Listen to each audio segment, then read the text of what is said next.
if not more, 6,200. The thing that's complicated is between the key and the actual hammer that hits. It's like 80 parts. So yeah. Yeah. That okay. Yeah, between the key and that. All right. Ready to go? It's going. Oh, it's going. All right. Hi, I'm Allison Lovejoy. I'm here to talk about the history of the piano and the liberated piano. I'm with my friend Mauro Ffortissimo, artist, musician, creator, and inventor or liberator of the piano. Now, so we like to talk about the piano and the history of this instrument, which is actually only about 300 years old. And it took a long time for us to get to this instrument. And originally, all we had were dulcimers that were hammered and then organs. And somehow the combination of the two mechanisms helped creators of the harpsichord and clavichord find a way to hit a key and strike a string at the same time. Yeah. How did they do it first?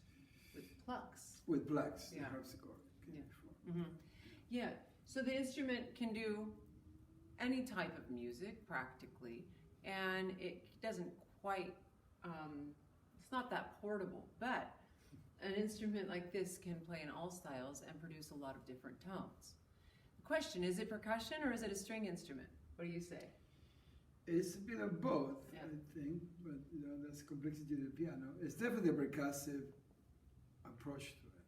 Now, how good you are at percussive with each finger is what makes it so unique. Right, but the piano has a few things that percussion instruments don't regularly have, and one is sustain. When I hit a note, the damper comes up, the hammer strikes, and it keeps ringing.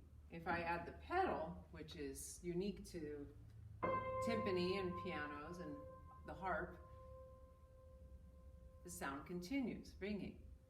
But out of the 88 keys that we have here, some of them are less obviously distinct pitches, right? But when we play the top and the bottom, we have a range, of course, of 88 notes. When we play the top and the bottom of the piano strings, we also have an ambiguity in pitch. But however, we're still forced into the Western system of classical music. The tuning of the piano is distinctly built on equal temper tuning. And during the Baroque era and Bach's time, we developed a language of harmony. And we've been trying to free ourselves from that ever since. Yes. Or stretch it to its limits. And how did you do that, Mauro? I personally did it by removing the keyboard action. Whole mechanism. I don't know if you get to see this. We'll get to it in a second, but that's what happened. I got rid of all the keyboard, and I play directly on the strings. Yeah. So you're playing it both as a bow.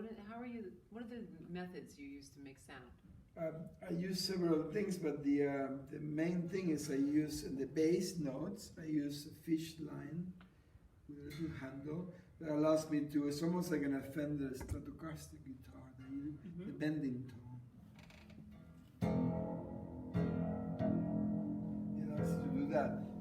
And then I have the magic of powder Allison too.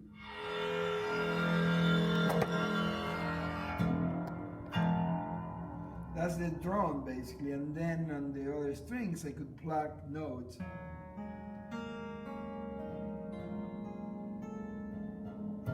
Higher register, I have screws to give me a little wind sound, or the well sounds, just hollow brass tubes.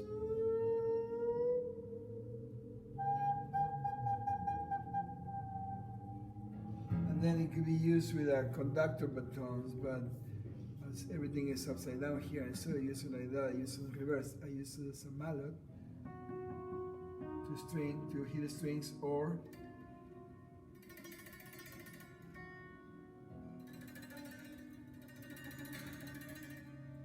you could go between the strings, little violins. Kind of harsh one. And then a combination of all that, in a little minute we're gonna play a tune and you get to see how everything gets to sound. Right. So we're hearing both the percussion approach and the harp approach, right? The string Correct. instrument Yeah. approach. He's bowing, and he's striking with a hammer or with an object. And this is what makes the piano so unique, is that we have both of these. Well, this piano in particular is also tuned in a unique way, right? Robert tuned this, and that's what we have at the hard time. I think it's 432 instead of 440. Okay, so the A is lower than our traditional American A pitch, which is Back in 440. up to 1880, 1890, they were using 432. I just have a piano, an old piano that I open up, and it's written there, tune 432. So that's a whole other thing. That's a whole other thing. How do you know what notes you're playing? Well, that's a trick. I use colors, and I paint the strings. You paint them. To do and this, and then I develop it to a scale. And then the ones that are marked is a whole other scale. And I usually I choose a bass line, and I develop the scale with that note. Right. And are you using traditional major minor scales? Or Yeah, other modes? basically pretty much it's just like a piano. It's tuned, 12-tone scale. It's tuned with semitones. Just pretty much. All right. And is it amplified all by natural? This is natural. I amplification? do have contact mics, and sometimes if I play outdoors, I could put it through an amp and raise the volume. Well, we'd love to hear you play a little bit of something. And one thing to note about the piano, what you see here is a soundboard, which has, how much wood is in a soundboard? How much wood? Yeah, Well, it's compressed. it's a lot of wood behind it, and the main frames. The whole, imagine a guitar. This is the whole body of a guitar where they mount the steel frame on it. Now the steel frame weighs 400 pounds. Look at that. And so the wood had to be substantially hard, usually as oak and so forth. And then there are layers of plywood, which is thin to make the hollow sound. The main thing is just the steel frame. And in this particular piano, I remove one brace. See this thing? Yes. I cut it off. This was another. I cut it off because I'm playing it a lot, and the thing was in the way. And when I did that, this piano technician said, you're going to ruin the piano, but nothing happened. The whole thing kind of gave a little inside jolt, kind of like, and then stay in tune that way.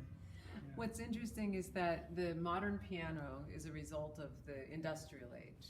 And many makers worked with musicians and composers such as Beethoven to modify and improve it with pedaling and double escapement. And it's about over 6,000 parts that go into the piano. And you've been taking them away one by one. I have taken pianos down to the screw, and I have I make sculptures with piano parts, and I use only piano parts. It's like a whole hardware store when you take a piano apart. You have everything: copper, steel, brass, wood, you name it. Why don't you play something and I'll join you in a bit. Cut. Okay. Cut.